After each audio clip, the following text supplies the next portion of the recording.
ముందుగా రామ్మూర్తి గారితో మాట్లాడదాం. రామ్మూర్తి గారు, కాంగ్రెస్ పార్టీలో లుకలుకలు ఉంటాయి, అంతర్గత కలహాలు ఉంటాయి, విభేదాలు ఉంటాయి.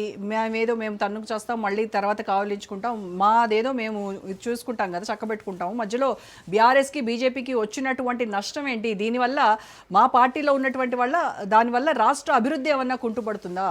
మీకు 10 ఏళ్ళు నేనే ముఖ్యమంత్రిగా ఉంటాను అని సీఎం చేసినటువంటి వ్యాఖ్యలతో భయం ఏమన్నా అవుతోందా? అందుకోసమనే ఈ రకమైనటువంటి విమర్శలు, ఆరోపణలు చేస్తున్నారు. ఎవరికి భయం అవుతుందండి? ఇప్పుడు ఆయన అభ్యర్థిగా పెట్టుకొని పోమంటున్నాం. ముఖ్యంగా ఏంటంటే ఏఐసిసిని నెక్స్ట్ ఎలక్షన్స్ కి ప్రకటించమంటున్నాం. గతంలో ఏదైతే అసెంబ్లీ ఎన్నికల ముందు ఏదైతే రేవంత్ రెడ్డి ఛాలెంజ్ విసిరాడు కదా, సిట్టింగ్ ఎమ్మెల్యేకి సీట్లు ఇవ్వండి, దమ్ముంటే మేము కొట్లాడతాం. ఎస్, నిన్ను అభ్యర్థిగా పెట్టుకునే ఇప్పుడు ఎన్నికల పోమని చెప్తున్నాం ఏఐసిసిని. ఏఐసిసి వెంటనే ప్రకటించాలి. ఎందుకంటే ఒకవేళ దమ్మున్న పార్టీ, 140 ఏళ్ల చరిత్ర ఉన్న కాంగ్రెస్ పార్టీ అయితే ప్రకటించండి నెక్స్ట్ అభ్యర్థి రేవంత్ రెడ్డి అని. రేవంత్ రెడ్డి నిజంగా చెప్తున్నా 34 వరకు కాదు, 3-4 సీట్లు కూడా రావు. మళ్ళీ కూడా చెప్తున్నా 34 అని చెప్పింది కానీ 3-4 సీట్లు కావు రేవంత్ రెడ్డిని పెట్టుకుని పోతే. ఆయనను పెట్టుకొని పోమని మేము చెప్తున్నాం. మేము ఎక్కడ కూడా అభ్యంతరం వ్యక్తం చేయలేదు. రాజగోపాల్ రెడ్డికి చేసిండండి, కుమ్మటిరెడ్డి రాజగోపాల్ రెడ్డి.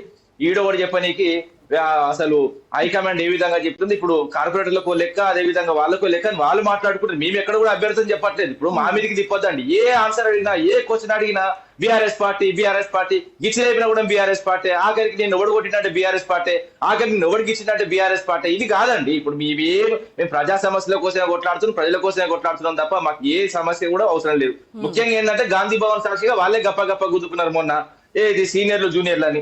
మాకు అవసరం లేదు. కుర్చీ మడత పెట్టుకొని కొట్టుకోవడానికి care of address Congress party ఎవరిని అడిగా వాడే చెప్తాడు. ఒరిజినల్ కాంగ్రెస్ లీడర్లా అని మీరు పదే విమర్శిస్తూ ఉంటారు కదా, మరి మీ పార్టీలో ఉన్నటువంటి వాళ్ళు ఒరిజినల్ బీఆర్ఎస్ లీడర్లు ఎవరున్నారు చెప్పండి అని అంటున్నారు. ఇప్పుడు ఏ పార్టీలో కూడా ఏ పార్టీ కూడా అతీతం కాదండి పార్టీ ఫిరాయింపులకు. ముఖ్యంగా ఏంటంటే 1969 67 నుంచి కూడా అవుతున్నాయి. అవన్నీ మాట్లాడుకుంటే చాలా పెద్ద సమస్య. అది ఇంకోటి ఏంటంటే పెద్ద సబ్జెక్టు. సరే, దాని గురించి ఇప్పుడు మాట్లాడుకుంటే కాంగ్రెస్ పార్టీ గత ఏదైతే 78 ఏళ్ల స్వాతంత్ర భారతదేశంలో ఎక్కువ సార్లు పార్టీ మారిన పార్టీ ఏదైతే అది కాంగ్రెస్ పార్టీ. అదే విధంగా దాని తర్వాత బీజేపీ పార్టీ. ఇవన్నీ లెక్కలు పెట్టుకుంటే అవన్నీ కరెక్ట్ కాదు. ఎందుకంటే ఎక్కడున్నా అక్కడ కమిట్మెంట్లు రోమ్ లో ఉంటే రోమన్ లాగా ఉండాలన్నది మా అంశం. అదే విధంగా ఇప్పుడు ఆయన ఏ విధంగా వచ్చిండు, ఇప్పుడు కవిత అవినీతి చేసింది అని మాట్లాడుతున్నారు. కవిత గారు మా మీద ఆరోపణలు చేసిందని ఆయన అంటున్నాడు. మరి కవిత అన్న మాటలే వీళ్ళకి గుర్తుంటాయి. మరి రేవంత్ రెడ్డి అన్న మాట గుర్తులేవా? రేవంత్ రెడ్డి ఏమన్నాడు? క్లియర్ గా చెప్పిండు, బలిదేవత సోనియా గాంధీ అన్నాడు. అదే విధంగా కాంగ్రెస్ పార్టీ ఎక్కడుంటే అక్కడ అవినీతి ఉంటది, కాంగ్రెస్ పార్టీ మొత్తం అవినీతి కూడుకునే పార్టీ అన్నాడు. ఇప్పుడు దానికి ఏముంటదండి? ఇప్పుడు ఒక పార్టీలో ఉన్నప్పుడు ఆ పార్టీల లాగా మాట్లాడుతుంది. మా పార్టీలో లేదు, సస్పెండ్ చేసినప్పుడు అక్కసు కోపం ఉండడం సహజం. అదే విధంగా మా మీద క్లియర్ గా ఆమె, ఎందుకంటే చెప్తున్న అంశాలు కూడా నా వ్యక్తిగత సమస్య, నా అంతర్గతమైన సమస్య, నాకు అన్యాయం జరిగింది, నా వ్యక్తిగత సమస్యను జనాల మీద పోస్తే ఏంటంటే జనాలకు తెలుసు. ముఖ్యంగా ఏంటంటే ఇప్పుడు ఆమె మీద వచ్చిన ఆరోపణలు, రేవంత్ రెడ్డి మీద ఆరోపణలు ఇంతవరకు ఒక్క సమాధానం చెప్పలేదు. ఎందుకంటే అదే పార్టీలో కాంగ్రెస్ పార్టీలో ఉన్న ఎమ్మెల్సీ 34 కంపెనీలు ఒకే ఇంట్లోకి వెళ్ళి రేవంత్ రెడ్డి అదే విధంగా కవిత గారు చేసుకున్నట్టు ఇంతవరకు కవిత చెప్పదు, అదే విధంగా రేవంత్ రెడ్డి చెప్పాడు. అదే విధంగా వీళ్ళకి మిగతా కంపెనీల డీటెయిల్స్ కూడా చెప్పిండు. అవన్నీ అప్రస్తుతం, ఎందుకంటే మాట్లాడలేదు. ఎందుకంటే కొన్ని కోర్టులో ఉన్నాయి, కొన్ని బయట ఉన్నాయి కాబట్టి నేను మాట్లాడను. ముఖ్యంగా ఏంటంటే ఇప్పుడు వాళ్ళు ఏ విధంగా, మళ్ళీ కూడా చెప్తున్నా, 141 పార్టీ అయితే, వాళ్ళ దమ్మున్న పార్టీ అయితే రేవంత్ రెడ్డిని వెంటనే రేపే, ఇప్పుడు అంతేందుకంటే రేపే అభ్యర్థిని ప్రకటించమనండి. నెక్స్ట్ ఎలక్షన్స్ కి రేవంత్ రెడ్డి ముఖ్యమంత్రి అభ్యర్థిని ప్రకటించమని కోరుతున్నాం. మళ్ళీ కూడా చెప్తున్నా, ప్రకటించాల్సి కోరట్లేదు. ఆయనే వాస్తవంగా ఆయనే ఉంటేనే మాకు వండర్ఫుల్ గా మాకు రిజల్ట్ వస్తుంది. ఎందుకంటే ఆయన ఉండాలని కోరుకుంటున్నాను, ఆయన పోవాలని నేను కోరుకోవట్లేదు. ఓకే, సో ఆయనే ఉండాలి.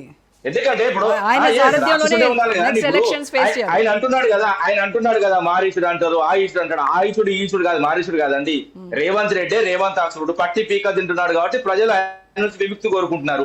విముక్తి కోరుకున్నప్పుడు ఆయన పెడితేనే కదా మాకు వాస్తవం విముక్తి కలిగేది. ఇప్పుడు ఆయనను పెట్టి ఆయన గొడగొట్టాలని మాకు ఉంటది. ఎందుకంటే ఒక కసి, ఒక కోపం ఎందుకు ఉంటది అంటే ప్రజల్ని హింస పెడుతున్నాడు, ప్రజల్ని ఇబ్బంది పెడుతున్నాడు. కాబట్టి ఆయన నుంచి స్వేచ్ఛను తెలంగాణ ప్రజలకు ఇవ్వాలనుకుంటున్నాం. అంతే తప్ప ఆయనను పెట్టే కొట్లాడమంటున్నాం. ఇంకోటి ఎందుకు మాకు? రైట్ రామ్మూర్తి గారు.